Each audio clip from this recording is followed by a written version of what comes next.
I'll be one of your facilitators for the day. Hello, my name is Youth Commissioner Jeremy Stevens, and I'll also be serving as your facilitator today. Youth Commission, please stand up to be recognized as well.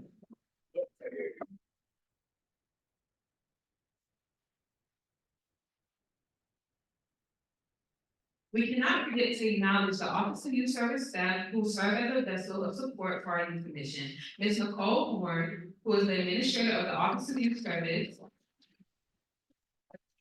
Ms. Nyota Jordan, who is the administrative assistant.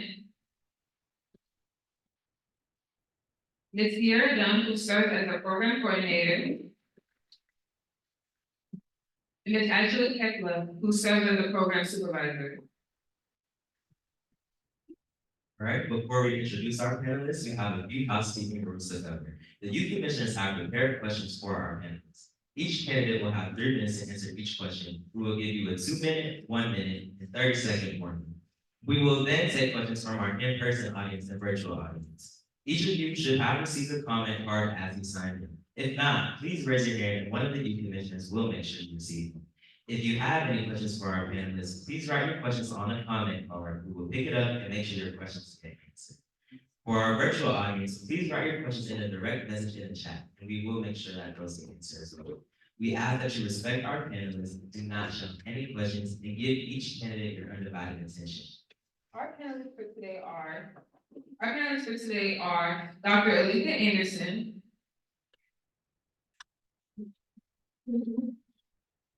And Dr. Terry L. Baskin. All 4 candidates were invited to participate in today's forum. Now let's give our panelists a round of applause. We also have Dr. Joe Day.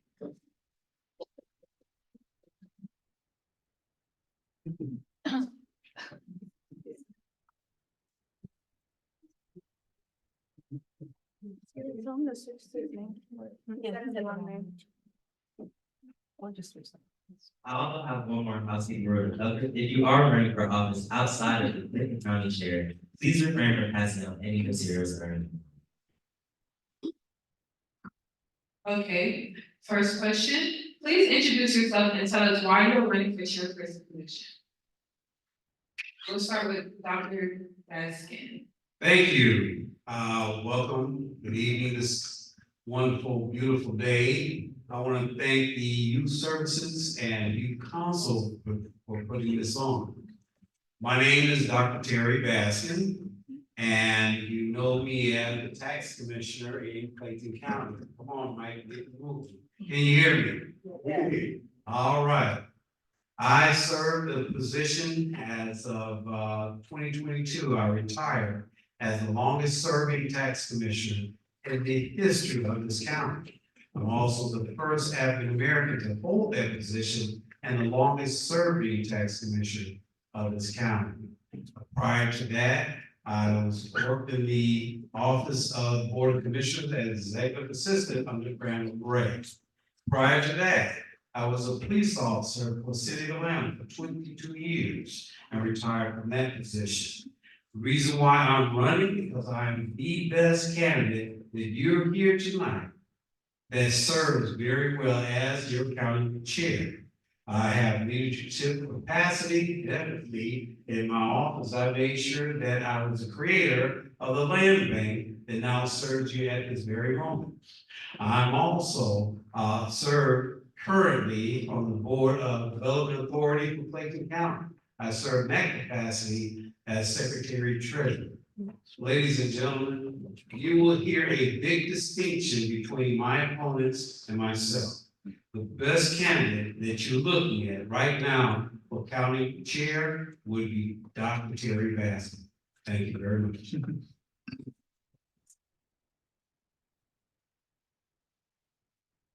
Thanks, Dr. Anderson. Good evening, everyone.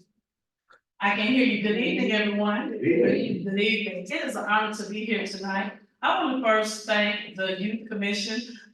You all do an excellent job in everything that you do. Thank you for all of your hard work. And I just know that you guys are going to continue to do great things in Clayton County and help to move us forward.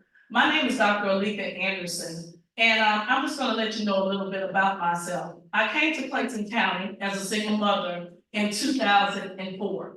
I bought my first home here, and I knew that Clayton County was the place that I was going to be. I was gonna live, work, eat, and play. After I resided here, I came and I was sitting in my classroom one day as a teacher in DeKalb County. When I was sitting there, a news flash went across my computer, and it said that Clayton County Public Schools had lost their accreditation. I immediately jumped out of my seat, told my assistant to watch my kids, and I went down the hallway and I told my principal, I'm going to go to, I live in Clayton County now, and I'm going to go and get our accreditation back. I'm running for office. And you know what I did, everyone? I ran for office, and I won. I came in, and as I came in to get our accreditation back, the governor called me one night and he pulled the whole board off. And he said, Dr. Anderson, you're going to have to be the chair of this board and you're going to have to run the school board. And you know what I did? I stepped up to the plate and I did. From there, I moved on and I was on the school board for 14 years where I served and I helped to get the accreditation back for our school system. And then I saw that I was leading in county government because we had lost our late great commissioner, Summer Gregory, in District 1. And I ran for office and I stepped up to the plate. And I wanted to make sure that we had everything that we needed here in Clayton County. And so I ran for office for District 1 and I won. Now, I've been serving in this community for almost 16 years.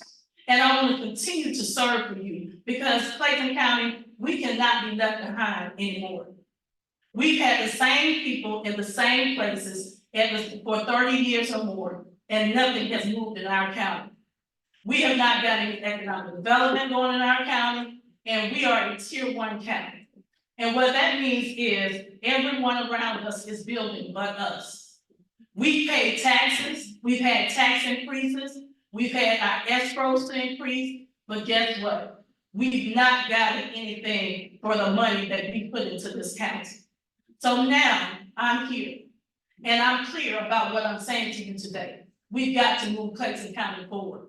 So I know that I am the best candidate because I helped to move the school district forward and I'm gonna move Clayton County forward. Thank you. Lastly, Dr. Tate. Thank you.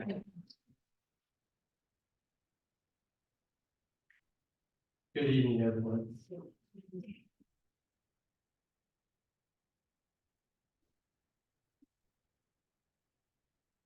Let me say good evening again. Good evening, everyone.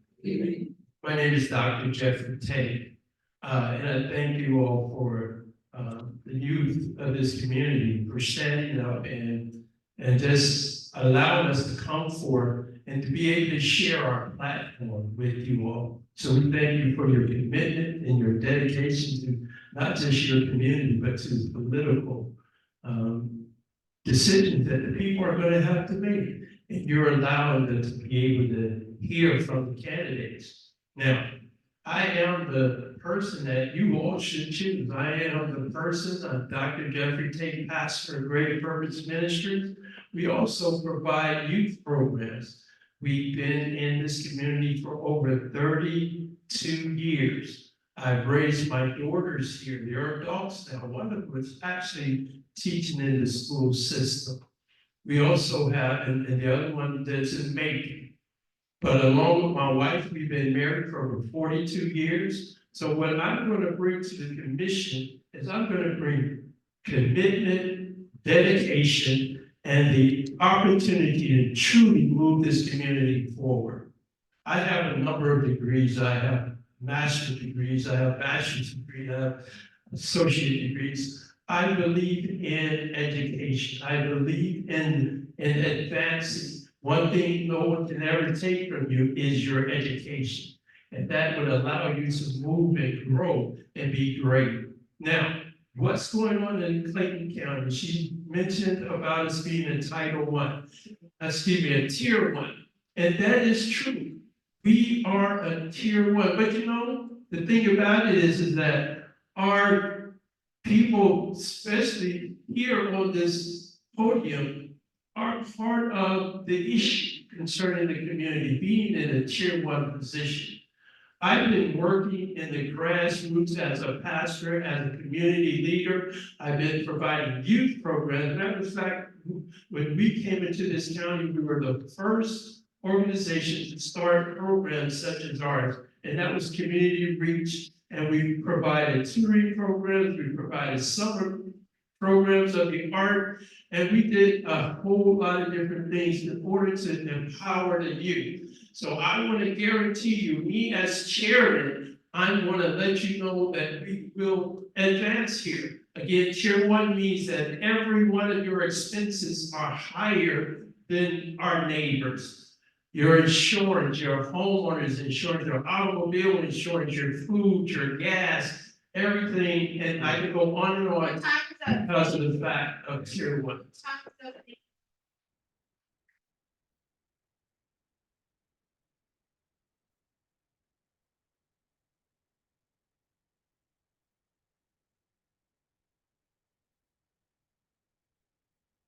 All right, Dr. Anderson, what are your top 3 priorities if elected as county chairperson? My top 3 priorities, and when I become your next chairwoman for Clayton County, is definitely going to be economic development. It is time that we start developing our county, making sure that we put mixed use communities within our county, making sure that we have places not just for us to live, work, eat, and play for our seniors, but also for our young people. We have to do some great initiatives for them. I'm gonna also focus on keeping Clayton clean. You know, we have passed mandatory trash service, as many of you already know. However, we are working to move for every family to have trash service in Clayton County. And when we want to bring businesses into our county, everyone, we've got to keep our county clean. No one's going to bring a business into a county that is dirty. And we've got to make sure that we instill that not only in our children, but our children's children. Also, I want to make sure that we have affordable housing in Clayton County. You know, a lot of times as we look at the paychecks that many of us are getting, it just does not match the rent.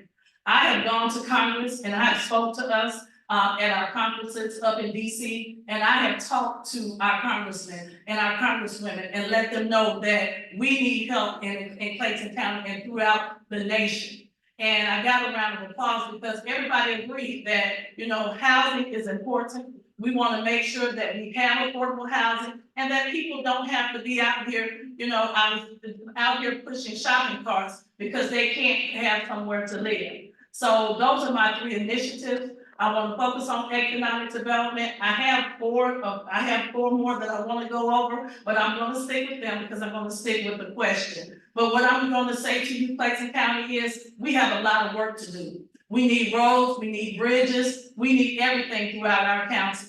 And we need a new jail. We need everything. And I'm going to focus to make sure that we focus on infrastructure and everything that I can touch in this county so we can be successful and we can look better than the county surrounding us. Thank you.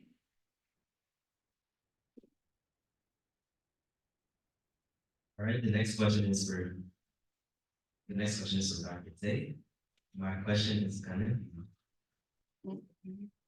What are your top 3 priorities if elected as chair of Clayton County? Can you repeat that again? What are your top 3 priorities if elected as county chairperson? So my top 3, the first one would be that we have cohesiveness on the board. What is going on the board now at this point, we have some very aggressive behavior. We have board members just behaving badly. We're wanting to make sure that when we come in as chair, that we make sure that everyone gets along. It's okay to disagree, but at the same time, we should have professionalism to be able to move this county forward. Now, our second one would be to make sure that every government body in this county is working together on behalf of the people. And again, what's going on in this county, because see, I'm going to tell you the truth. I'm going to let you know that we have been having some major issues in this county.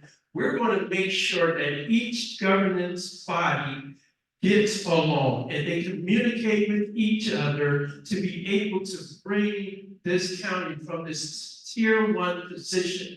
And the only way that would happen is if we work together. That is number two. And then number three is make sure that we bring resources into this county, not just any development, not just any resources, but the resources that can be used to elevate this county. We are a jewel in this greater Atlanta area. We got great things going on in Clayton County, but because of the current leadership, we have issues. So me as chairman, we're gonna change that thing. We're gonna make sure that each one who's a part of this county, that you elevate and your life will be greater and better. That's our promise. Thank you. All right, Dr. Baskin, what are your top three priorities elected as county chairperson? Okay, I'll start from the very beginning. I am going to make our streets safe. Public safety is a very, very deep subject of mine. I want to make sure that your schools, your playgrounds, and even your homes are safe, to make sure that police and sheriff are working side by side. But the first thing that we got to do is make sure that everybody's on the same page. Is by giving initiatives to law enforcement. I want to bring in programs that will help develop our continuity between county and local police. I want to make sure that everything is coordinated with each other. Last but not least, I want to make sure that if there's high crime area, I'm looking at a two-man operation or a two-man car. That way they can concentrate solely on something that is disturbing in that neighborhood, that we will make sure that we cover that with two law enforcement officers instead of just one showing up. That way, it ensures that you see the force, and number two, they both go home safely. But last but not least, I want to make sure that I bring in another program that's very instrumental in the city of Atlanta. It's called Police Athletic League. You'd be surprised how many kids, when they start seeing a mentor that's a police officer, all of a sudden they feel very comfortable and they start telling the story. They start helping us resolving crime on the street. The second thing that I want to do is definitely economic development. Of course, I'm on the development authority. I'm seeing all the issues that's going on with your Henry County, your Fed, and then, like Dr. Addison alluded to, we want to bring the businesses in. I don't want another Romans United to ever step in Clayton County. And that's why we will vet them as your chair. I will make sure that we will not lose over $500,000 of our taxpaying dollars walking out of here without recovery. And last but not least, a community-centered governance. How many times have you gone to the county commissioner's office, or should I say to the meetings, and they put you at the end of the meeting? They voted that in to move you back there because they don't want to hear from you. I'm talking about the current administration. Ladies and gentlemen, I've got to hear from you because I can't do this alone. And I need every oar in the water so that way we can guide and direct our votes to the other side.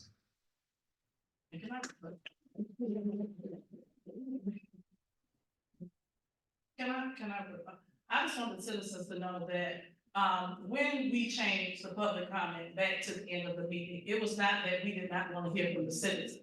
People were coming up, making derogatory statements to board members. And not only that, we had board members and we have board members that were writing statements for people to say when they came up. Now, when I took over as the chairwoman in the for the school board, that was one of the things that Mark Elgar said. We've got to learn how to conduct our meetings. When I go to my ACCG meetings, those are the things that they teach us that we need to learn to make sure that when people come up, they have the right to voice their opinions. But when we start downgrading the people that work for us, when we start saying derogatory comments, and when I say derogatory comments, I mean explicatives on down, that is not how you conduct a board meeting. People, you all, when we have people that are coming up that want to do business in Clayton County, they're not gonna come to our county when they see that we have a buffoonery show going on.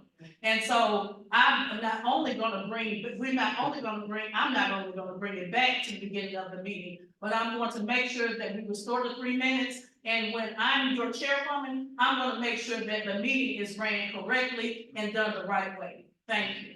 May I say a word to that? I would like to move to the next. Can I do it? Please. Can I do a rebuttal? Yes, please. Can I do a rebuttal? And she's allowed a rebuttal, can I have a rebuttal? Okay, we can move on to the next question. Thank you. We'll start with Dr. Tate. During our youth commission term, there has been a lot of conversation about trash and beautification in the county. What is your position on mandatory trash pickup and how do you plan to solve this issue? So concerning mandatory trash pickup, we live in the city, I live in the city of Riverdale. It's not mandatory. It's where basically the trash is, the cost of the trash pickup is taken out of your yearly annual taxes. But at the same time, the mandatory should never exist. It should be a type of system that is volunteer. And that's what I would encourage in Clayton County, and that's what I would support. Now, getting back to the portion where we've had these discussions where the voices are taken away from the people in the public meetings.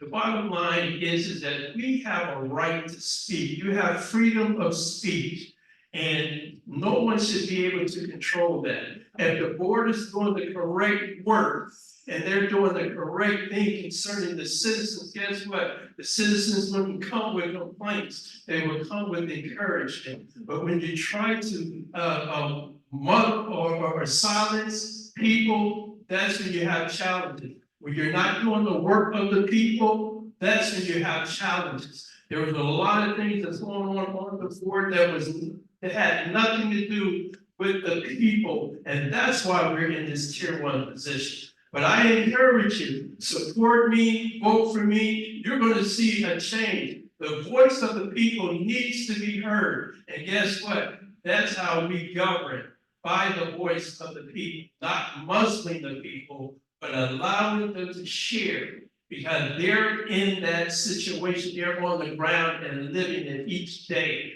I'm on the ground living life each day. I'm not shielded by a public office. And some of us, again, we have career politicians. Not that there's anything wrong with career politicians. Some career politicians are doing a great job. But some here in Clayton County are not doing a great job. And we have an opportunity to change that situation, that opportunity to change and get new blood on that board. Vote for me as commissioner, and you'll see a great change in this county. Thank you. I will say the original question. During our youth commission term, there has been a lot of conversation about trash and beautification in the county. What is your position on mandatory trash pickup and how do you plan to solve this issue? Dr. Beck. Thank you. I was waiting my turn. I want to make sure that you understand, when it comes down to mandatory trash pickup, I sat on and served on the board of solid waste, and we created the Keep Clayton Beautiful to help educate kids from K-12 all the way up, to help them understand that trash, we're dealing with 2 issues, trash and dumping, okay? So for those to understand, the commission wanted to put that on your tax bill. I'm the reason why I never got to the tax bill. Why? Because it takes away your right as a homeowner to choose what services you want, and if you feel like that service is not being rendered, you get the opportunity to fire them. Number 2, putting it on the tax bill will increase your taxes by $1,200 to $1,500.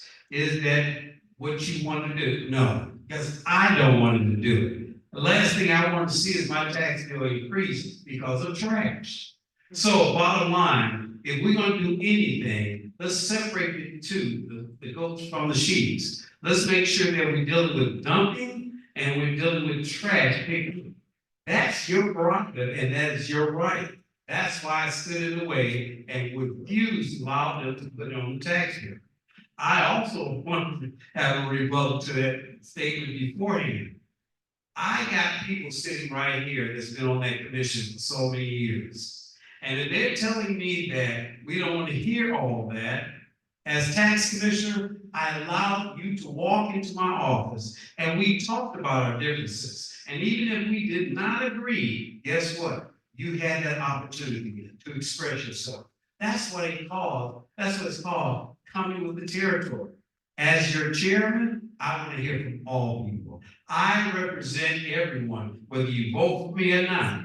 I'm going to serve you, and I'm going to hear from you. That's why we need to understand there's only one person with the years of experience of leading an office, managing people, and managing a multi-million-dollar operation. I'm the only one that can express that.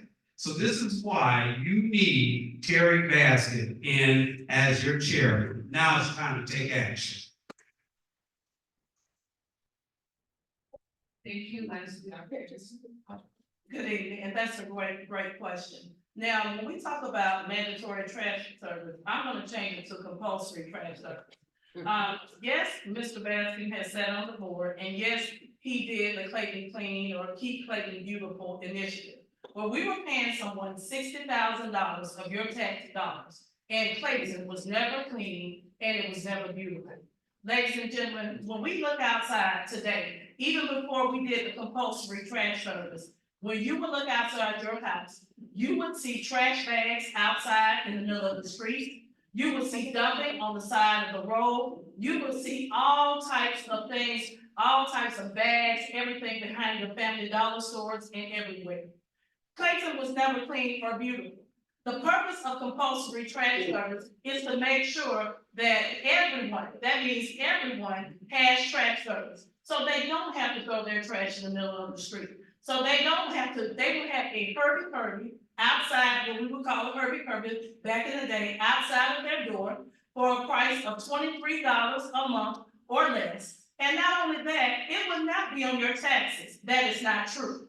It will, what we have done is we have worked it out with Ms. Danielle Smith, where it would be a separate payment to the trash provider or through the tax office. And she has worked with us, whereas Mr. Baskin has said that it was gonna go on your taxes, which is just not true.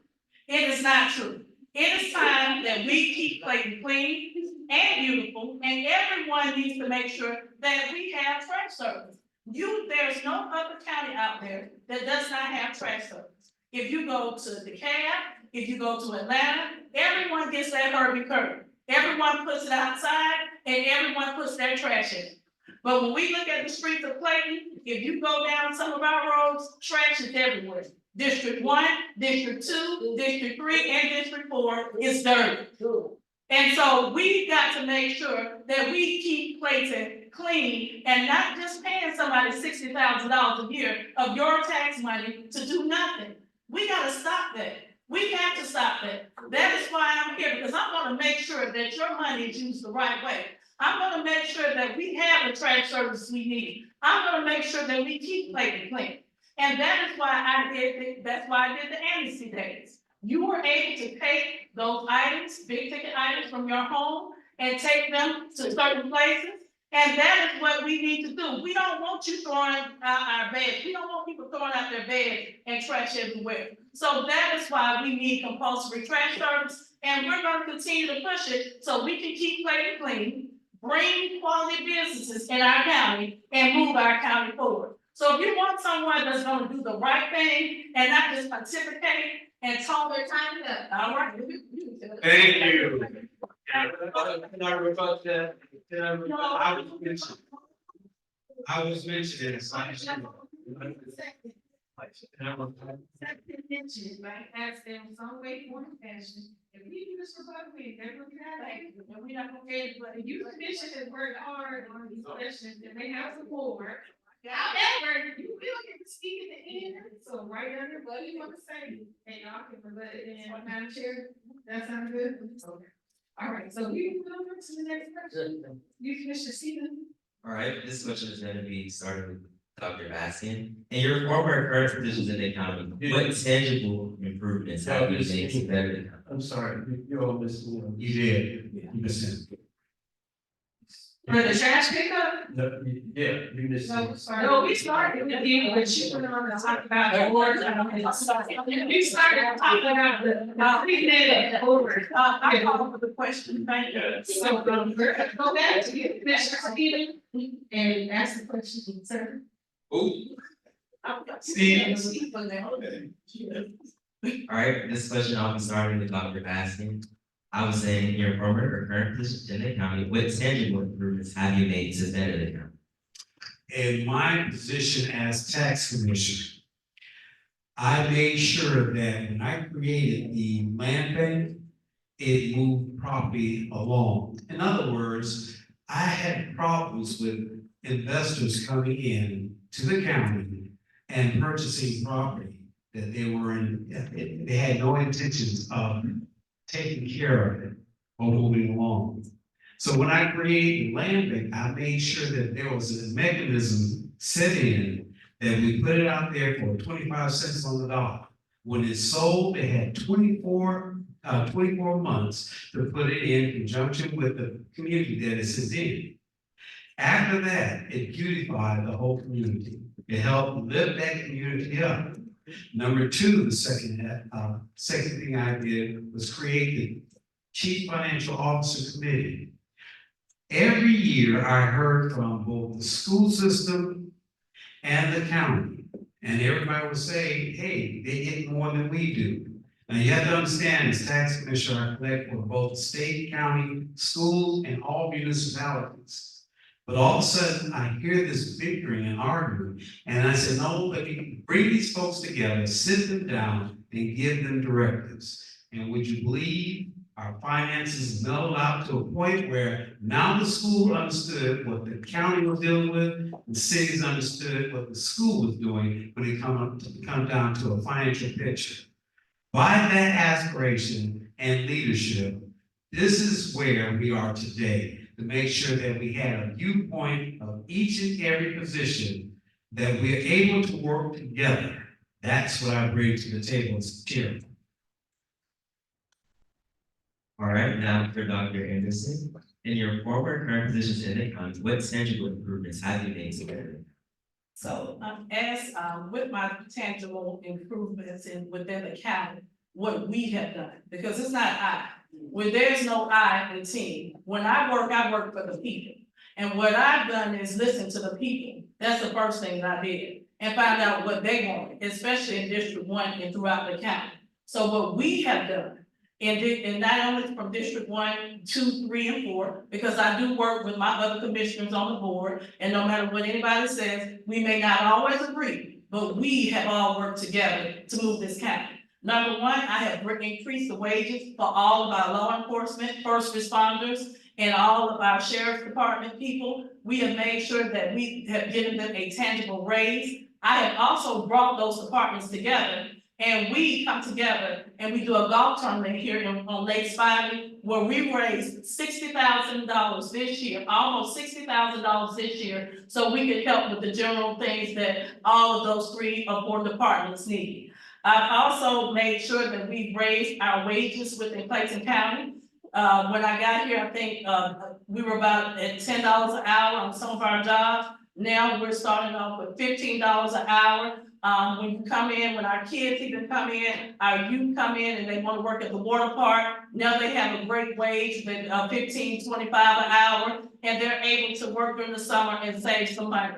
I also do a job fair for all of our youth throughout the county, and I bring them into District 1, and it's for 12th graders.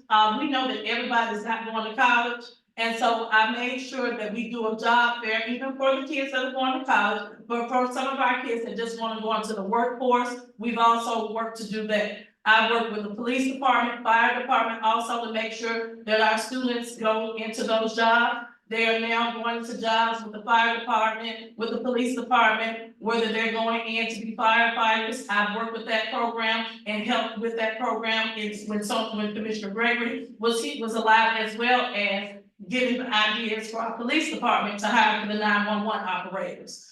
I also worked in the county, worked with our county commissioners to make sure that we continue again to move with our economic development throughout the county. We came up with Live, Work, Eat, and Play, so we could move our county forward and make sure. And then how many more minutes I got? 25 seconds. 5 seconds. Okay, and last but not least, I worked with our citizens to do CPUs. And those were in District 1, and they were called community planning units. And the people from the different parts of the district came in and told me what they wanted and didn't want within their districts. I listened to them, and we worked together to make sure that we moved Clayton forward, and we got the economic development that we needed throughout the county. Thank you.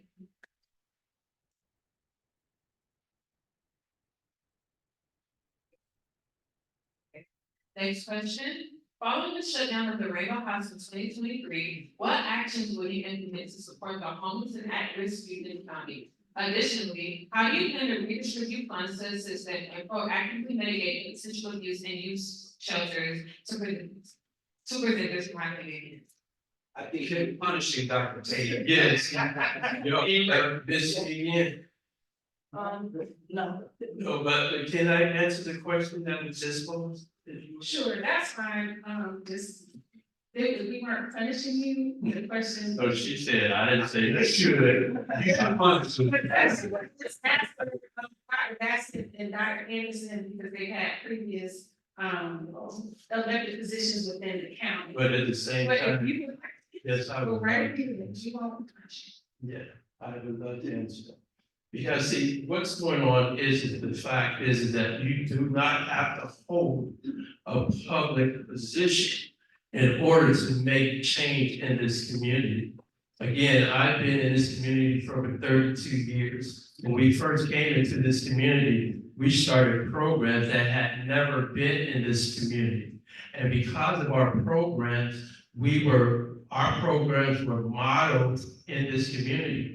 Whereas we were leading our programs concerning youth programs or summer art programs, after school programs, we partnership tutoring programs, we partnership with the school system, we partnership with the chairmen at that time when we first started. And they used our program as models, which is going on in this city at this time, in this county at this time. So again, some of the work that we've done some great work here in Clayton County. We were able to allow many students, youth, to have their first summer jobs. We started that here. We had summer camps for when we came into town. The summer camps was by the Park and Recreation, and they had held summer camps outside in the park. When we came, we implemented where they were happening on the inside. So again, our work had been started with the youth. So starting with the youth, we started helping the families. We started paying rent and mortgage for a family. First organization to do that within this county. We provided food. First organization to do that in this county. Before the food banks and these things, we started these things here in Clayton County. So yes, we've made some great moves here in Clayton County. We've been working, you don't have to be an elected official. Now you hear these elected officials talking, it sounds like we live in a place of utopia. Because they're saying some great things, but guess what, Clayton County, our house is on fire. You can put the fire out in the bathroom, but hey, if the rest of the house is burning, all it's going to be is challenges. We have some great opportunities here in Clayton County, and our career politicians have not answered and met the need of the people. And I guarantee you, me as chairman, those things that I did as a private citizen, I'll do even greater in the political realm. Thank you.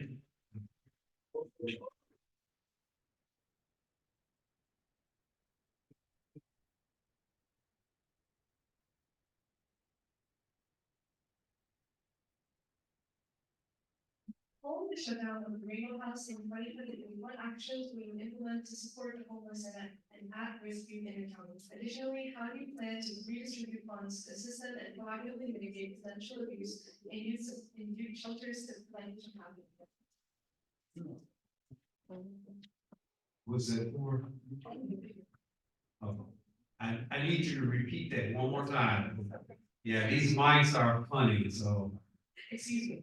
Following the shutdown of the Rainbow House in 2023, what actions will you implement to support the homeless and at-risk youth in the county? Additionally, how do you plan to redistribute funds to assist them and proactively mitigate potential abuse in youth shelters to prevent this from happening again? It's a travesty what happened to the Rainbow House. I have always been an advocate for the Rainbow House years ago. And everything pertaining to fundraising efforts, to ensuring that the kids were safe, and to make sure that there's a shelter for them to go to. I will continue that with a stringent way of viewing how we fail and how we need to make up for that. In other words, I want to make sure that if there's ever a Rainbow House that comes back into fold, I want to make sure that definitely is financially taken care of. Number two, we vet everybody that comes in contact with a child. We want to make sure that they're safe, unharmed, and definitely able to feel secure in that location. Number three, I need patrol around there. I need a police officer close by or stationed there to ensure that the safety of that child is taken care of. So as your chairman, that's what I will look into to take action to ensure that that child or children are not bothered, harmed, or definitely ignored.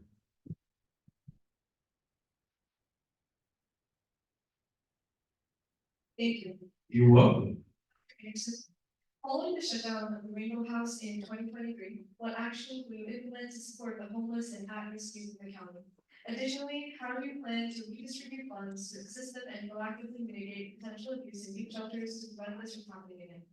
Well, I just want to say, that's a great question, and the Rainbow House was definitely a travesty, that should have never happened.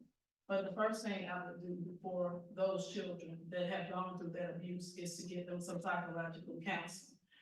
That is something that we have to do within our community, because a lot of times people forget that, people don't think that, we need counseling. We all need counseling, and those babies, have gone through a lot. So the first thing I would do is work with, a potential service provider and get them some counseling.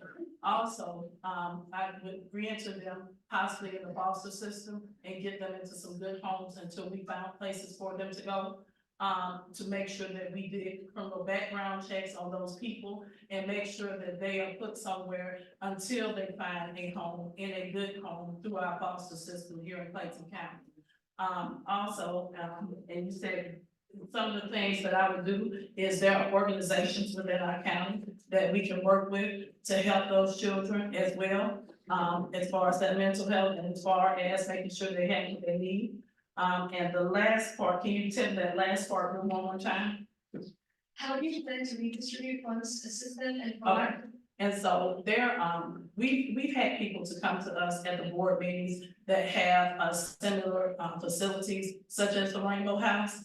I think Christian City was one of them that was very interested in taking over. So I would vet another facility such as Christian City, for example, or any type of facility that's similar to the Rainbow, not like the Rainbow House, but similar, that takes care of our children as well. And I will redistribute those funds once we vetted the company, once we did the proper criminal background checks, and once we made sure that there was a safe haven for those babies to be at. So again, psychological counseling, foster care, and making sure they're well taken care of, and also looking for somewhere like Christian City or another organization that could come in and protect our children. Thank you.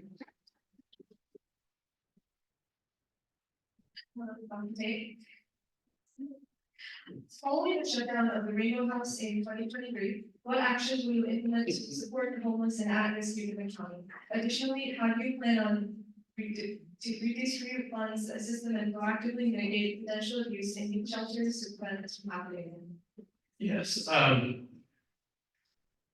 organization had partnerships with Rainbow House for a number of years. So what I hear now is from the others that's on the panel, because, you know, I hear reaction instead of being proactive. We had an opportunity to do great things over at Rainbow House.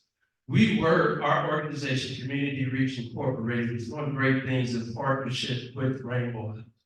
But at the same time, it's the responsibility of the government, the governance body, to make sure that all these great ideas that they're bringing now should have been done. And my whole thing is that we have been living in a failed government system here in Clayton County for so many years. And the thing is that we need to get new people in there that love people, that have history in working with people, that have history of doing great things in the community and seeing evidence of it, not serving as in an office and being comfortable, and when things happen, you become reactive. I'm a proactive type of person. Again, the thing about Rainbow House, it's sad, and it broke our hearts to see what happened to the young people. But I guarantee you, with me as chairman, that would never happen again. I'm already in partnership with Christian City. We've been in partnership with Christian City for many years. Again, yes, that would be a great plan to bring some organization such as that into the community. But again, it's easy to say what I would have, should have, and could have did when you could have did it before it happened. So I'm telling you here that we need fresh blood in this community. We need to understand that the old ways of doing things has to change. And the only way that you're going to change that is by you participating and voting in people that's going to be proactive and not reactive. Now, you had a last part to that about the finances. You can read that again. I'm sorry. How do you plan on to redistribute funds to assist them and proactively mitigate potential abuse in youth shelters to prevent this from happening again? Yes, so I have experience, working with at-risk children. That's one of the main parts of our program, is working with at-risk children. So yes, we would bring and make sure that we vet an organization that has background, have history, and don't have any issue with being monitored by the board. Thank you. All right, my next question is for Dr. Anderson. What do you believe separates you from the other candidates running for chairman? What I believe that separates me from the other candidates that are running for chairperson is that I am about the people. You know, for so long, we've had so many people who have not focused on what the needs of the people are in this county, but have been about themselves and filling their pockets and things of that nature. I'm gonna make sure that we take care of the people. And so at the end of the day, I've worked for the people. I said we the people because that's what our Constitution says, we the people. And I'm going to work to make sure that we have everything that we need in Clayton County, from the jailhouse to the schoolhouse. We have to take care of everyone in this county. And that is what we have not done. We have not built this county. Our county seat has been here for years and years and years. And our county has lacked so much. But we're gonna move away from the negative and move to the positive. We have counties around us that are growing, leaps and bounds. And when we talk about bonding and things of that nature, as I brought up before, Henry County is right next to us. They have bonded almost $800 million worth of deals in 2023. Clayton County has bonded only $700 million worth of deals from 2004 to 2024. that means that we're behind. And we can't continue to be behind. We have to have people that, it doesn't matter if you've been in the seat, I've removed myself from the seat. I resigned to come back so I could lead this county and I could lead us to greatness. And it is time in Clayton County. We can't be behind anymore. We got to rise up and move this county forward. That is why I believe that I and we are the ones for this seat. Thank you. Next, Dr. Baskin, what do you believe separates you from the other candidates running for chairperson? I'll start with years of experience. Here you have a panel, there's only one person that have years of experience with finances, management, and definitely leadership. Number two, history. I am the only person on this panel that was the first African American to hold the position of tax commissioner since the inception of this county. Now, I'll say it like this. I can't believe my ears. I'm sitting here hearing these words flash across here, and I get 2 minutes to really expound on this. I have partnered with, I have worked with, I have collaborated with, I have partnered. That's all air and no substance. Okay? Just like I want to work with everybody. I want to listen. These folks have been in office and they've been on the commission board and they're just not telling you they want to hear from you? Amazing. No, what you need is somebody that's in a position of leadership that's going to guide you to the point of where we become prosperous. How about this? Simple math.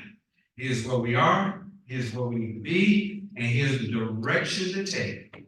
That's what Terry Baskin brings to the table. That's what he will do as your chair, to help everybody understand that we need to galvanize and pull our resources together to get and surpass those Henrys and those Feds. Listen, we have the largest cash cow in the backyard. That's the airport. So what are we doing with it? We've had county commissioners sitting here telling you that one day we're going to do this and we're going to do that. You brought Romans United in here and they walked away with $500,000. What did we do from that point? Nothing.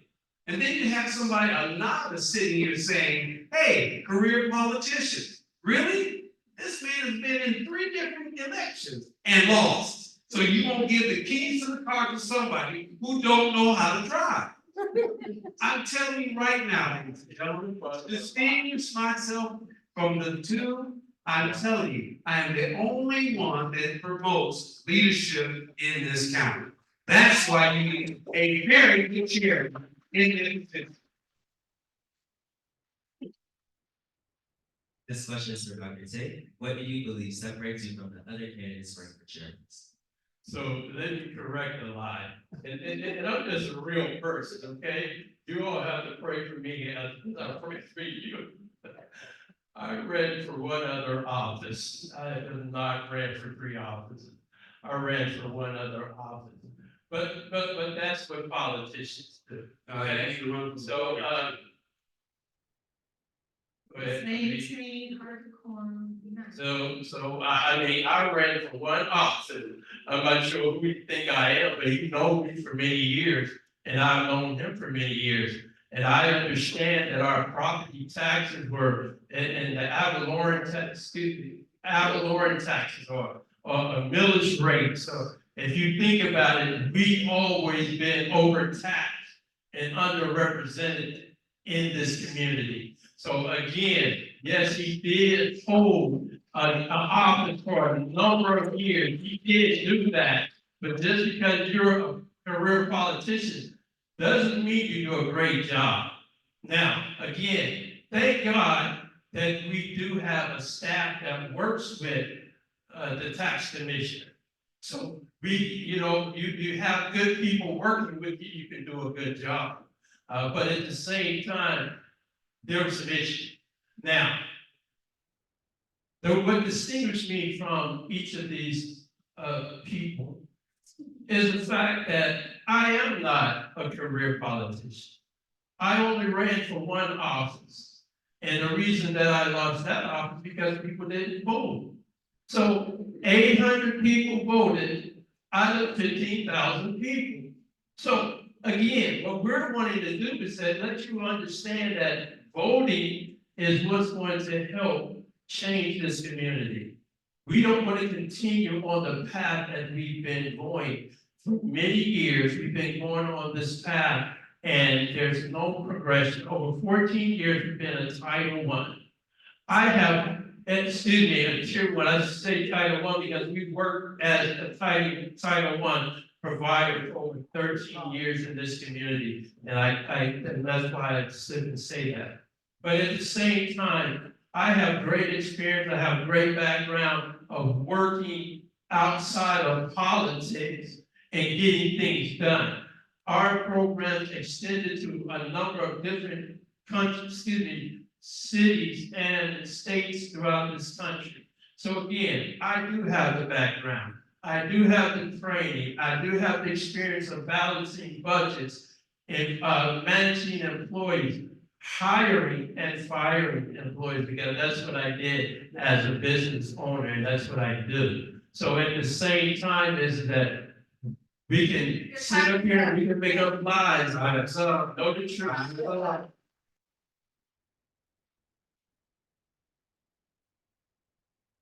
Now we'll move on to questions from the audience. Now we'll move on to questions from the audience. The first one is for you. Okay. When you become chair, how do you plan on improving road infrastructure, specifically potholes? I'm sorry, can you repeat that, please? Excuse me.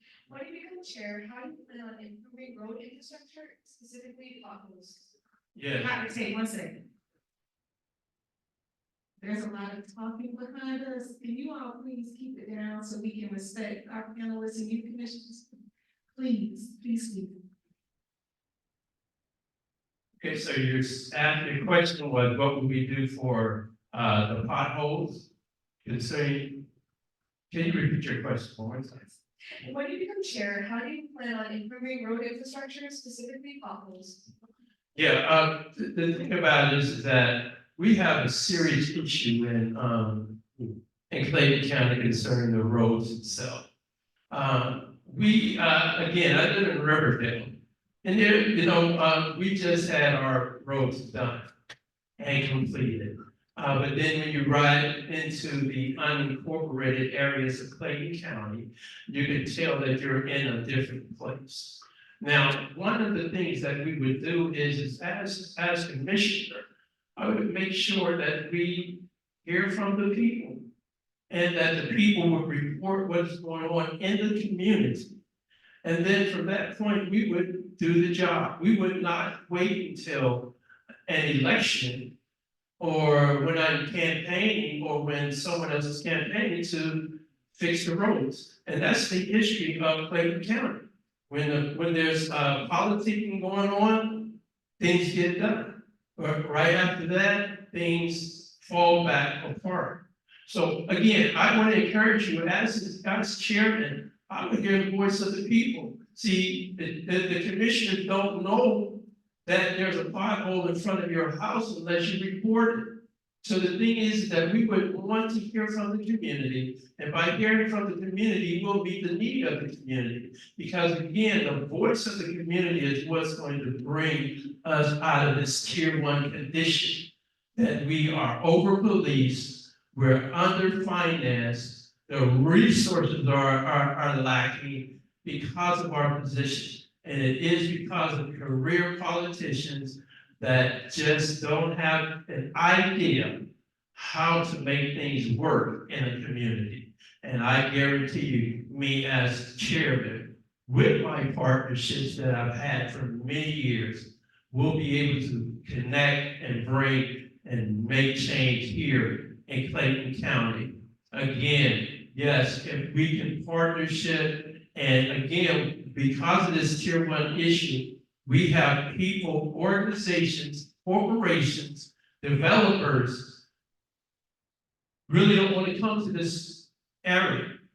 because of that designation that we have. Again, Clayton County, wake up, know that we are a jewel in this area, and we can get great things done. But it's only gonna happen if you change this system.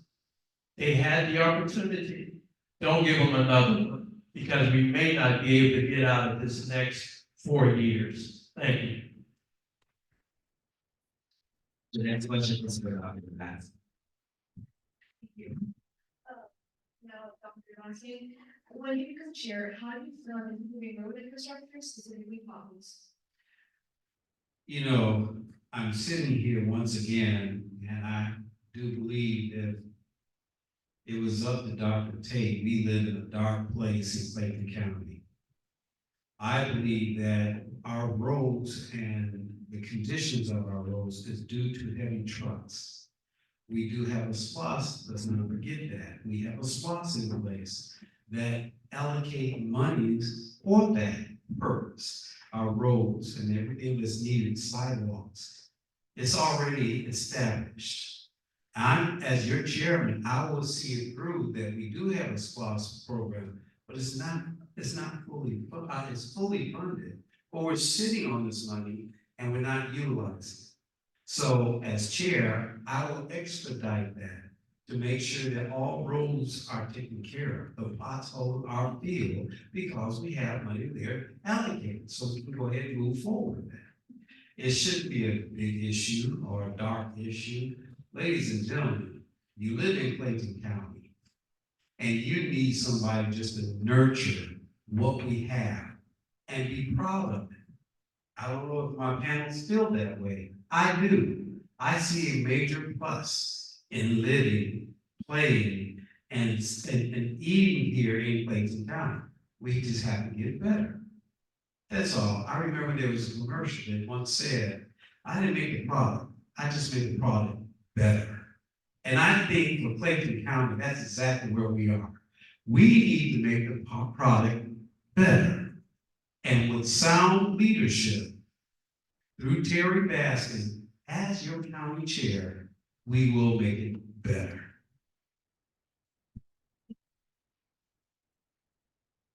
Okay, Dr. Anderson, when you become chair, how do you plan on improving road infrastructure, specifically potholes? And so, just as Mr. Baskin elaborated, the Dr. Baskin elaborated, he made some great points. But first of all, I want to say that we do have something called Click Clayton, which most of you all have on your phone, and if you don't, please make sure you download it tonight. Anytime that you want to talk about or have an issue with potholes, I want to make sure that you're able to put this in the system by letting us know through our system for Click Clayton. That's one thing.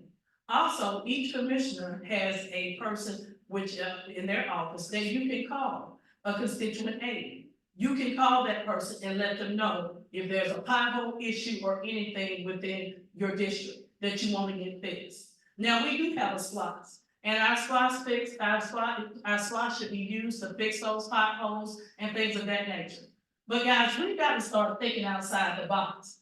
We can't just wait on the SPOS for everything. There is grant money out here. There are people that we can speak to in transportation and development throughout the state. And so we have to start making sure that we develop those relationships with our people from transportation and development from the state, and as far as our county, making sure we report that through our through the Click Clayton app, making sure that we know what is going on. There are a plethora of things. There's grant money, there's Click Clayton, there's things that we can do even besides the SPOS. You know, Clayton County is like we've all said up here, it's a great place to live, work, eat, and play. And I want you to know everything that you can use to let us know as your commissioner. I'm gonna make sure that you know everything that you can use to let us know that those potholes are out there, and we're gonna get out there, we're gonna fix it. You know, we can't keep just leaving the problems out there. We can't keep just being reactive. We have to be proactive. And being proactive is making sure we all report them, making sure we use our spots, and making sure we look at grant monies that we can use to fix our roads, our bridges, and our community. This is our community, and we have a great community. And I want to make sure that we continue as your next chairwoman, and as he said, I'll be your first African American chairwoman of Clayton County, that we use all the resources that we can to move Clayton forward. Thank you. This next question is going to be starting with Dr. Baskin. What will you do for senior citizens to help lower the cost of living in Clayton County? You know, I'm very active in, I call them season, not season, season, because I'm one, okay? And I want to make sure that when it comes down to housing, we have a number of programs already instituted that will help the seasoned community to live in place. Take for instance, we have a Charlie Griswold rec center up here for the seasoned generation. As far as housing, I'm seeing more and more being developed at this very moment. The latest is just up there, Garden Walk, fabulous place, fabulous place. So the point being that I'm listening and I'm engaged with seasoned generation at this very moment. Now they'll say something like, well, we're not doing enough. My question would be, what more can we do? I need to hear from them. Now, when it comes down to home ownership, I want to make sure that everyone, and I pray that if you are a seasoned generation, I want you to raise your hand if you have not received your season exemption from school. There's one, okay? I need to talk with you afterwards. Are you 65 and older? I still need to talk with you, okay? That's what I do. I want to make sure that that information is get out there so that way you can receive. Trust me, after 65, you're exempt from school. You're exempt from school taxes. That lowers your bill over 52%. I'm telling you, it's a great benefit, and if you're not taking full advantage of it, there's one dancing in the back out there. I want to make sure that you receive that because that's a given from the state and county, and you're eligible for it because all you're doing turning 65. Let me help you so you can help me. All right.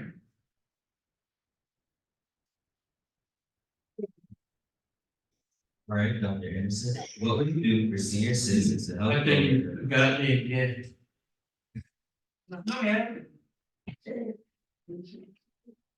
Dr. Anderson, what would you do for senior citizens to help lower their cost of living within Clayton County? So one thing that we've already been working on is we're gonna provide more programs to help with our seniors as far as home repairs. A lot of times our seniors are in their homes for years and years and years. We have one program in Clayton County that does help with those home repairs, but I've been approached by Atlanta. And they want to come in and they have another program that will also help with that cost with home repairs for our seniors. A lot of times our seniors call into the office, they need painting done, they need things of that nature done within their houses, they need ramps fixed, they need fences. So one thing I want to do is bring in another entity where we can have, two entities right here in the county that will help with home repairs. So if one doesn't work, then we have the other. Another thing I want to continue doing is affordable housing. Our seniors are our most valuable resource here in this county, and they deserve to have affordable housing. A lot of times they're ready to move out of those houses that they've lived in for years. And so I want to make sure that we have affordable housing, apartments, places that they can live, work, eat, and play, and make sure that we take care of our seniors. Also, we need more senior centers in our county. Our places like Conley and places that, are in our unincorporated parts of Clayton County, we need senior centers because we have a lot of seniors over there. And a lot of times they're not able to get Meals on Wheels and things of that nature. So I'd like to either, be able to bus them in or also provide those Meals on Wheels as well for our seniors.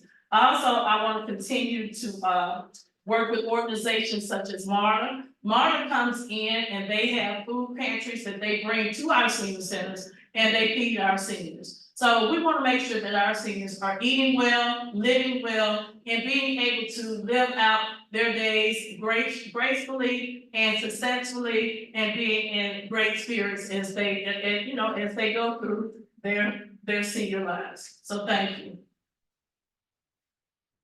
Next, what will you do for senior citizens to help lower their cost of living within Clayton County?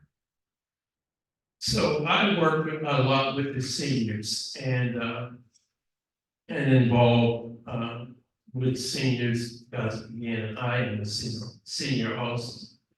So what I found out is that the seniors, there's a lot of resources for the seniors in Clayton County, but there is others that we need to develop.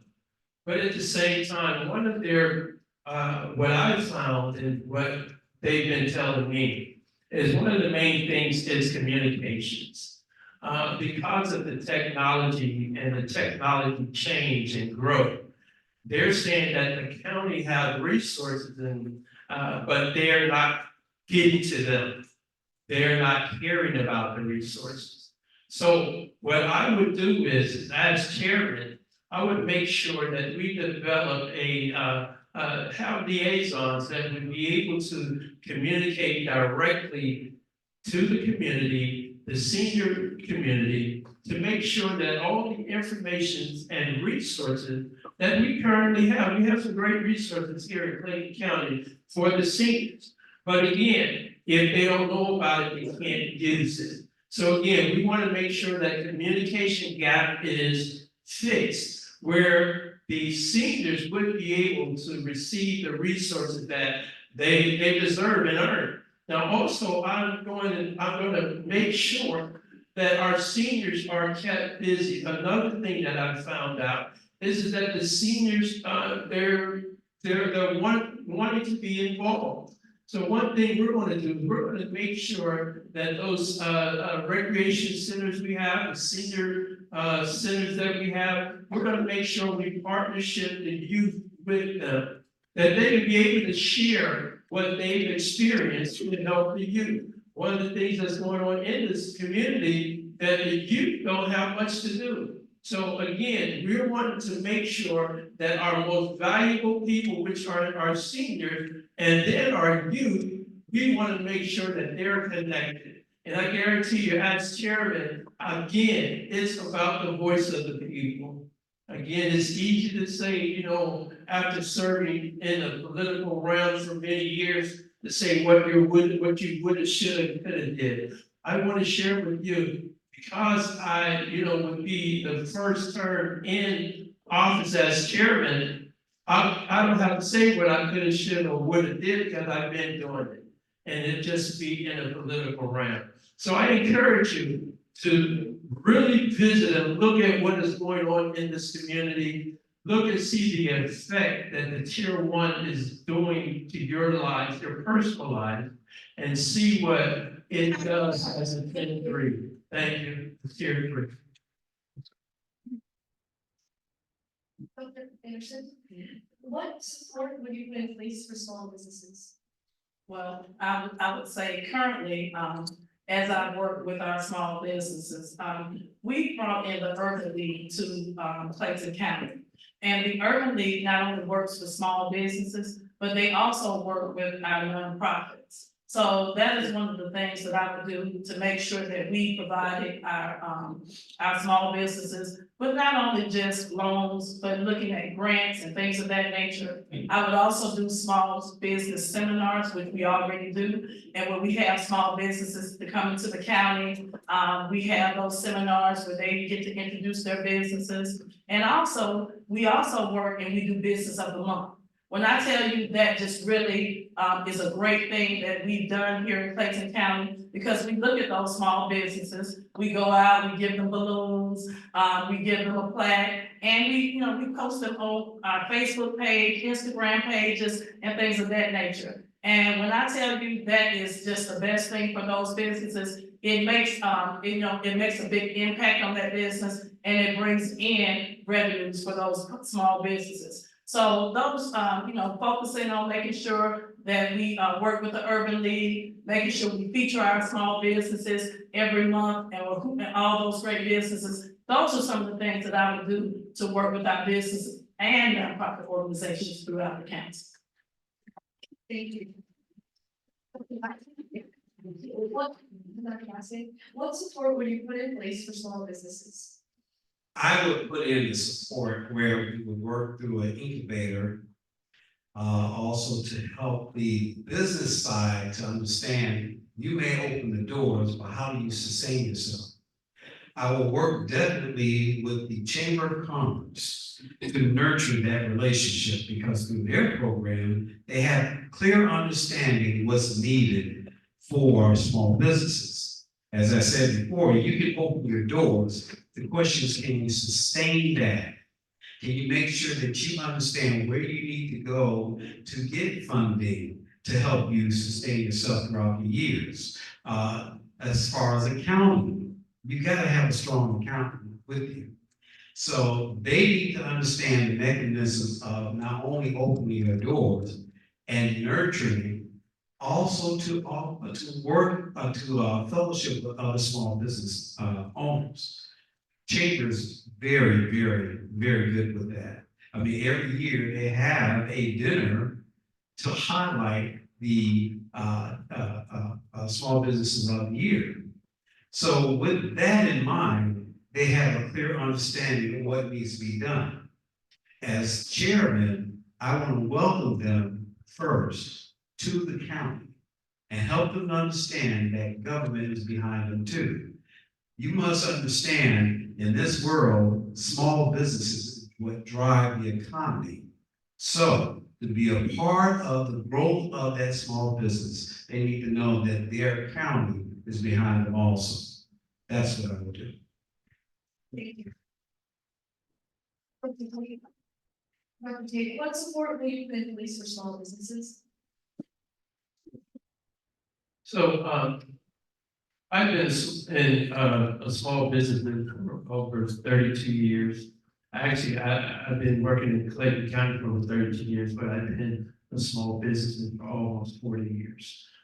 But at the same time, we have great opportunity here in Clayton County for our small businesses. The majority of our businesses are small businesses in this county. Our community is supported by the small businesses. But one thing that we need to do is that we have opportunities for bidding on different contracts within this community. But the contracts itself, the bidding process is very rigorous. So a lot of our small businesses within this community can't win any bids because there's just, they have some issues with some of the rigor in this small business bidding process. So what I propose to do as chairman, I would make sure, and I understand we got some things developing in Clayton County concerning this, but I would make sure that we're able to support our small businesswomen. Make sure that if they're having issues with bidding on projects in this community, that we hold their hands and we give them first options. Other communities do this. Fulton County do this. City of Atlanta do this. And again, Clayton County don't do this. But we're going to do that. We're going to make sure our small business within this community really have first options. And we're going to make sure that we hold their hands wherever they need to make sure that they can complete this bidding process. Now, what's happening in this community, we have a lot of things going on concerning people with the bids. But what happens is we have corporations coming from outside of Clayton County. They're coming in, bringing their people and taking resources out of Clayton County. We're wanting to make sure that we keep those resources here in Clayton County. And the only way that we're going to do that is we're gonna have to do some special and some great things to make sure the business owners in this county, if they desire to bid on a project, we're gonna make sure that they have the background, the experience, and the support. And that's what we would give, then we would give them that support as commission. So again, as the chairman, we would make sure that gets done. Thank you. The next question is available for any candidate who would like to answer. What is your vision for improvement of Terra Boulevard and Highway 85? How will it be accomplished and how will they garner support? This for anybody? Yes, sir. Okay, I can answer that. You know, again, we just have so many great things going on in this community. We have so many great opportunities, but Clayton County need a hero. On Terra Boulevard, there's so many opportunities. We need fine dining restaurants. We need 5-star hotel. We have that opportunity to get those things done on Terra Boulevard. Again, Terra Boulevard, we have major highways that feed into Terra Boulevard. A lot of the traffic go through Terra Boulevard going into Henry County, Fayette County, and our neighboring counties, but they're not stopping here. And we're wanting to make sure that we build up that area because there's great opportunities there. As a matter of fact, there's some on the table. But again, what happens is that oftentimes we have a lot of opportunity here in Clayton County, but the commissioner board, they don't approve it, or they approve it and it stays on the table, and we don't actually see the development happen. I met with a young lady on yesterday, that's a great figure here in this community. And she was approved for $7 million. Never got it. This is what's going on in Clayton County. There's some things that is going on that we're going to resolve. And Terra Boulevard, that's a jewel. And if we do the right development in that area, we'll see again our status, our situation concerning that tier 1 increased to tier 2 to a tier 3 to a tier 4. When I first moved into this county, it was a tier 3. So I know the difference, and that's why I'm so passionate about what is going on today, because I've seen better. And as commissioner, I'll make sure that we receive better. Thank you. Can I answer that also? Go ahead. Okay. I want to take the high road on this one. Because when it comes down to Terra Boulevard, Highway 85, you need a comprehensive strategic plan. In other words, you don't go into a football, baseball, basketball game without a plan. Right now, the ideal is they'll say, throw a hotel out there or a restaurant, a nice restaurant. They're not coming until they can buy into a plan. And if they see progression, then that's the ideal to be there so they too can buy into the plan. So the first step is a comprehensive strategic plan. What do we want Highway 85? What do we want Terra Boulevard to look like?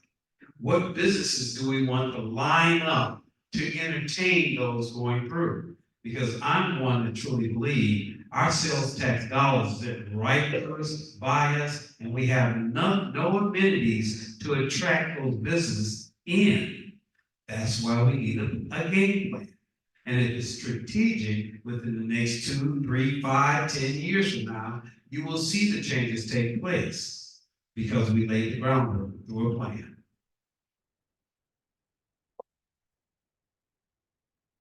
And to move forward, not only do we need the strategic plan, we need to look at some community revitalization programs. So as we look and we go through that strategic plan, we need to look at some community revitalization programs. we need to get code enforcement out there on Terra Boulevard to make sure that they're ticketing and giving some of those businesses that refuse to keep things clean and things of that nature. We need to make sure that our code enforcement officers are on Terra Boulevard dealing with those businesses and making sure that they keep those businesses clean. As we look at that comprehensive plan, as we look at that revitalization program. And one thing I would definitely like to do is, I would like to take some investors, which we've done that. And I'd like to put them on a bus, and I'd like to take them on Terra Boulevard. So we can look at some of the properties, some of the desolate properties on Terra Boulevard, and get in there and get them to buy them, clean them up, and put some of those white tablecloth restaurants and put some of those good businesses there. It is gonna take a strategic plan. It is gonna take some eminent domain. It is gonna take all of that. But we've got to make sure that we do that plan, make sure we push it through, and make sure that we get the right people on Terra Boulevard in the right places. We have if you go on down Terra, we have, they're talking about that we're gonna have gambling coming down in Henry County. So we know that Terra Boulevard is a jewel. We just gotta get in there, get it cleaned up, to go with that strategic plan, revitalize, and get the right investors in there. And Terra Boulevard can be a great place to live, work, eat, play, and do business. Thank you. Dr. Raskin, the property taxes in Plain County is one of the highest in the metropolitan area. How will you, as chairperson, balance the county budget so the burden isn't on the residents? Let me start by saying the millage rate is not the highest in Metro Atlanta. It is not. When you compare a Fulton, Cobb, DeKalb, Cobb, Gwinnett, and Clayton, is a big difference because their population is much larger. And in DeKalb and Fulton and Cobb, they have split billing. So what we preference at this very moment is to be good steward of taxpayer dollars. I am very big in budgetary process. I'm the only one on this board that dealt with, shall I say, submitted a budget and had to stay within the guidelines of a budget. So I understand the dynamics of what needs to be done, how it needs to be done, and when. As far as continuing to see where we are, I know we're already on the danger zone. The clock is starting. Because when the county commissioners cut the millage rate by 3.5 mills, yes, you got a savings for 2023, $9 all the way up to maybe $30. Is a great savings. But for the next 24 months, we are looking at a possible deficit. That means that you're out telling me you got tens of millions of dollars setting aside to offset the deficit. Or you're going to furlough employees, lay them off, cut services, and then double your taxes within the next 24 months. Why? Simply because it put us in a danger zone. Now, as long as, when I was a tax commissioner, from my experience, we've never dropped no lower than 1.25 of the millage rate.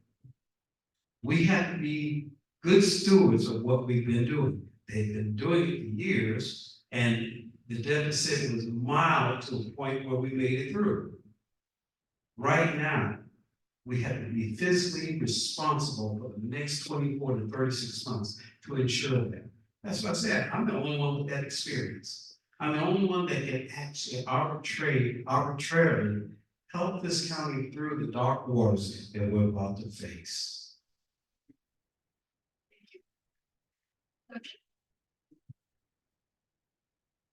Dr. Anderson, the property taxes in Plain County are one of the highest in the Metro Atlanta area.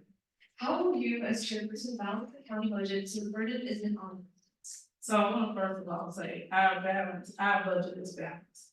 And we do have some of the highest property taxes out of any of the 7 counties around us. And that's just not, and we have nothing to show for it. You know, what Mr. Baskin is saying is basically he's telling you, he's not telling the truth. We're not gonna be in a deficit, but what he wants to do is raise your taxes. And that's all he's done for the 30 years that he's been in office. He's raised your taxes. Look at your taxes. Look at your taxes. Let me tell you, something. The 2015 budget, from 2015 on now, we have taken everything into consideration as a board. And when we lowered your millage rate, it was not because we were going to be in a deficit. We have money left over where we can move this county forward. We gave our first responders, we gave them raises, we were able to do a lot. So what he is saying is simply not true. What he's gonna do is, he's gonna do what he does, tax and Terry, and he's gonna raise your taxes. And then, after that, then we're gonna continue to be behind. Let me tell you something, I am tired of going in to my, can y'all hear me? Cause I'm paying. I, as a mother, for so many years, I had to go into my escrow account, and my escrow account has increased. Why? Because tax and Terry has raised taxes. And I had to go into my escrow account, and where I had an $823 house note, it goes up every year because what they've done, raised taxes. I don't have money to just keep, you all don't have money to just keep putting into these houses. We shouldn't have to keep doing that, and we should not have to have our taxes raised when we get nothing for it, within our community. It's time to stop that, y'all. We're not gonna let that lie get out there. That is not true, and we have done what we're supposed to do as a commission. We've lowered that millage rate, and one thing about it, it has saved you money, it saved all of us money, and we have helped young mothers and people who have houses in this county be able to at least be able to breathe this year. Thank you.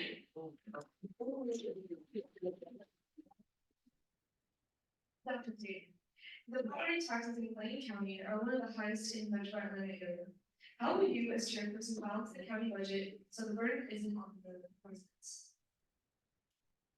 Read that one more time for me, please. The property taxes in Lane County. Okay, yeah, I got it. I'm sorry, I thought it was. But you know, I feel like clapping for my opponent. Cause I tell you, she said it as best as it can be said. You know, because the thing about it is that we are, we're in a state of denial. Yes. What happens is that when you compare the population and the size of Clayton County to other counties of our size and population, our millage rate, our taxes are higher. If you compare it to Fulton County and DeKalb County, you may see something a little bit different. But you got to be real and understand, again, our purposes should be as leaders in this county is to make sure that people that are in this county have a better opportunity in life. Now, what happens in the way that we can reduce our taxes is that we can bring resources into the county. We can bring proper housing, we can bring the resources that's gonna put like a better job, upper management jobs. We bring resources into the county and that'll offset the increasing of taxes. But what's happening is, if you don't have a broad idea and vision for this county, and you'll get stuck with thinking that you gotta overtax your people. So this is what this community has been experiencing. And what I'm saying, yes, I have not served in an office in my life, but I have supervised many that have been in office. I prayed with them, I counseled with them, I've given them advice. I've actually been working on the ground as a private citizen and a businessman for many years, balanced many budgets. So my thing is that one of my components probably can count really good. Yeah, that's what he did. But again, as chairman, you have to be able to relate to people, to be able to partnership, to be able to bring collaboration into the community, that it reaches the people, and it's not just a taxation type of thing where you tax people out. Do you know our population is decreased? Do you know investors are coming in and they're taking over most of our homes? Where they're renting them out. So what I'm saying, we have some serious issues here in Clayton County. But again, until you get someone such as myself, and thank you. I appreciate you. In the essence of time, this will be our last question. But your questions are important to us. We will provide you with the Office of Youth Services email address. We will send the candidates all further questions and provide you with the answers. Starting with Dr. Baskin, as a chairperson, you have one vote. How will you work with your fellow board members to get things done for the benefit of the county? Repeat that again, because I didn't get the first part. If elected as a chairperson, you have one vote. How will you work with your fellow board members to get things done for the benefit of the county? I'll say it like this, I need to make sure that their vision coincides with mine. And if it's the betterment for their district, I'm right along with them. If it's not corresponding for all, then I have to work within the guidelines of the scope of my position. Take, for instance, if I have two other commissioners that have a better understanding that will help propel this county to a new level, now we have something to work with. I'm not gonna do this by myself. Like you said, I'm only one vote out of 5. And I wanna make sure that we galvanize the commission to understand that their vote impacts the entire county. So what are we doing? We're working for you. We're working for you. And if my commission, I should say, if my commissions are hearing from the public and they truly understand what's going on, I'm quite sure by me galvanizing them, we will move this county forward. Now, I want to go back because I'm sitting here saying, I can't believe I got a new name, taxing care. Okay, all right. Now, I'm gonna make sure, I want to make sure that everybody understands, she went both sides of the fence on this one. One, the tax commissioner had never, ever raised your taxes, never. And within the 22 years of office, I've never raised your taxes. But she did say, we raised the millage rate. That's right. The school board and the board of commissioners are the only two entities that can raise and lower your taxes. I am just like that catcher in a baseball game. I catch the ball, I throw it back. Because that's the function of the tax commissioner's office. Bill, collect, and distribute. So when it comes down to me raising the taxes, it serves a purpose of what they have already done. They cut it. Hey, I tell you this, abandoned Alika would definitely abandon you when it comes down to raising taxes in 2025. Why? Because they haven't made up that deficit. Now, you don't have to believe me. You can research, you can see some of the quotes of the CAD, when that. You can find out what their millage rate are and compare it to Clayton. Do your homework. And remember, you need to put Terry Baskin in office.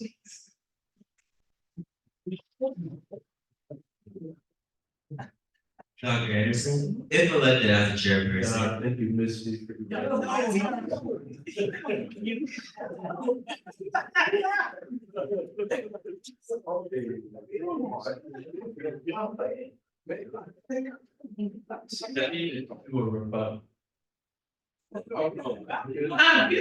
Stevens, have a listen. He gonna ask a question. He got this, I promise. That's right. You know, as a matter of fact, just shout out to all my youth commissioners right now.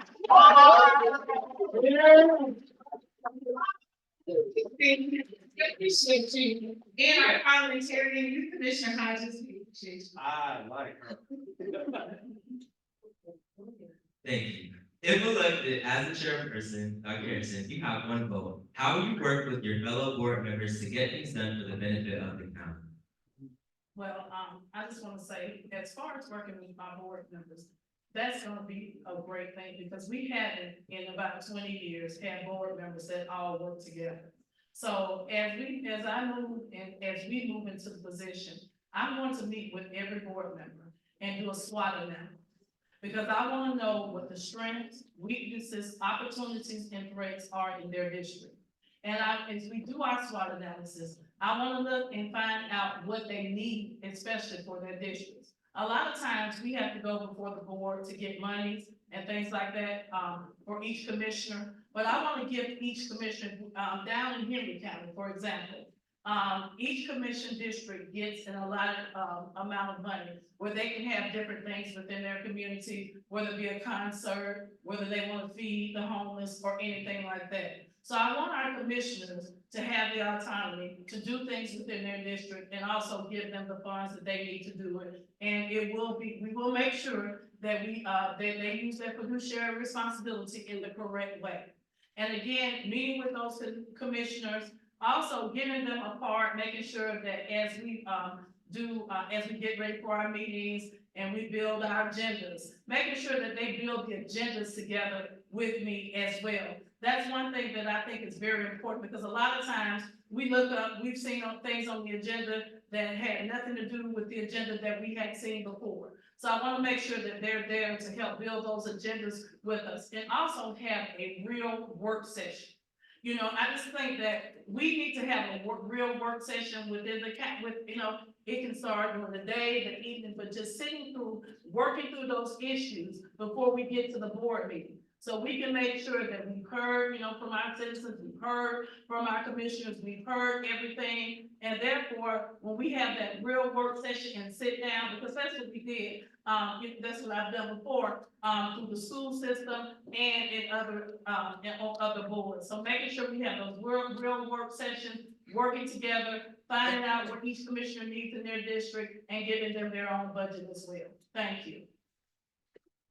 Now, if elected as the chairperson, you have one vote. How will you work with your fellow board members to get things done for the benefit of the county? The great thing about it is that when you get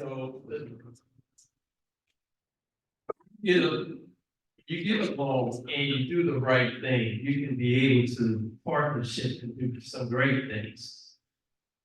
The Bible says, how can two walk together except that they get along?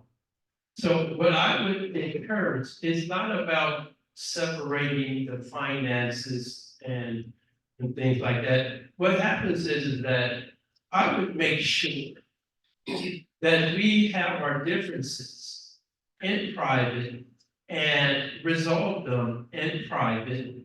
And then when we come onto the board or we come public, that we'll be able to come together in one accord to answer the need of the people, because we're servants of the people. And if we're able to get along, we can be able to make some changes. Our current chairman, he was stripped of power, and then to run for his office. So my thing is that separating finances, doing the things, have any of you, ask your question, how many of you have ever attended a board meeting? And if you've attended the board meeting, you've seen the disruption and you've seen the not getting along. So I would definitely make sure that we'll do those things privately, but when we come before the public, we're going to be on one accord and we're going to speak as one voice, because we got to put the people first. But when you come to a board meeting and you have a board fighting, is more of a personal situation other than a people situation. So I want to encourage you all to know that as chairman, I know how to get along. I know how to partnership. I know how to make friends, because bottom line, if you're serving on the board together, you're going to have to be able and learn how to participate together. Now, we have some new blood coming in because of those three, actually 4 seats that's up, but we're gonna definitely be having 3 replacements. So that's gonna be an opportunity to see and hopefully have some change and people working together. And as me being chairman and the leader of that group, I would teach them conflict resolution. Thank you. Okay, starting with, in 1 minute, tell us why you should share this. 1 minute, wonderful, thank you. Once again, I want to thank the Youth Services of Clayton County and the Youth Council Commission. Thank you so much. Wonderful program. I love what you do. But I do it in 30 seconds. I believe that Terry Baskin should be your chair, simply because he has the leadership experience, he has the knowledge, relationships throughout the county and state, and he understands the dynamics of this county. Travel the byways and highways of the state, and there's only one Clayton County that can speak on 4 assets that we have: water, roads, rail, and air. And I want to bring one more to the forefront: energy. Energy. I'll talk to you afterwards, but that's why you need Clayton County. That's why you need a Terry Baskin as your next chair. Dr. Anderson, in 1 minute, tell us why you should be on the chair. I just want to, and I'm gonna take 30 seconds, so we would know. I just want to say to the youth commissioners, first of all, thank you. This forum was awesome.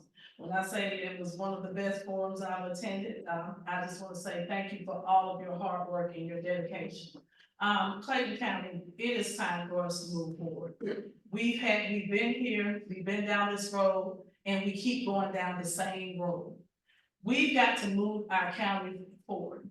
We need everything from roads to infrastructure. We need economic development. We need to make sure that we keep taking care of our seniors, and we need to make sure that we're taking care of our first responders on down to everyone in this county and our community. I, Dr. Alika Anderson, pledge to make sure that we move Clayton forward. It is not about I, but it is about we. We are a team, and we have to work together to make sure that Clayton County has the best, deserves the best, and gets the best. Thank you so much, and I urge you to vote for Dr. Alika Anderson for your next chairwoman of Clayton County. www.electalika.com. Thank you. In 1 minute, tell us why you should be elected chair. So, I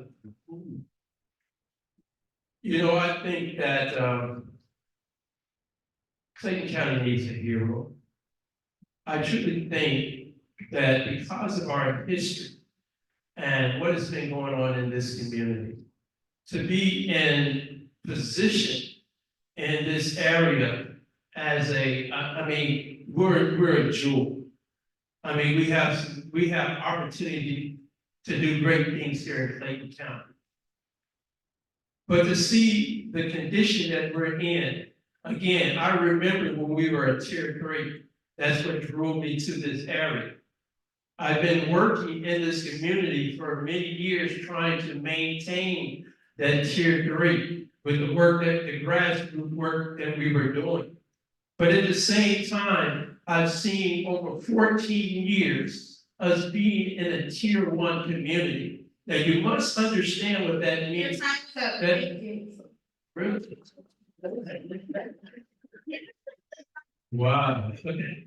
Thank you all for inviting us, young people. We're really proud of you all. Thank you.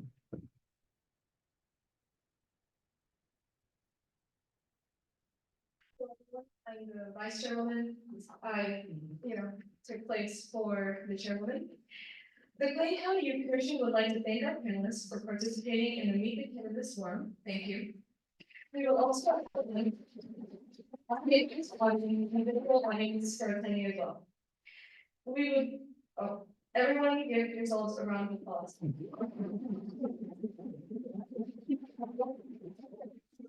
Please follow us on our social media sites for all our upcoming events. You can follow us on Facebook, Instagram, and Twitter. Please make sure you register for the candidate forum for the sheriff candidates, which will be held Thursday, March 28th at the Fire Department Training Facility, 7810 Georgia 85, Riverdale, Georgia at 6 p.m. I will now turn it over to our staff and final remarks.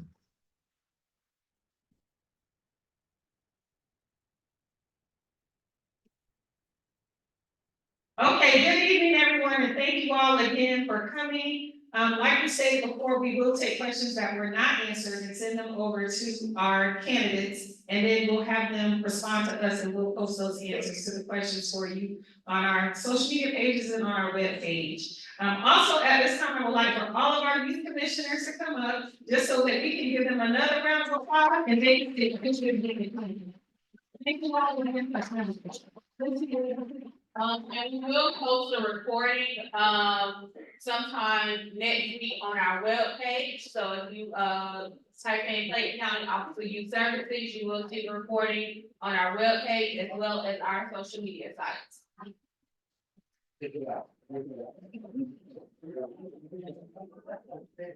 All right, gather in the middle, just launch it. Two rows.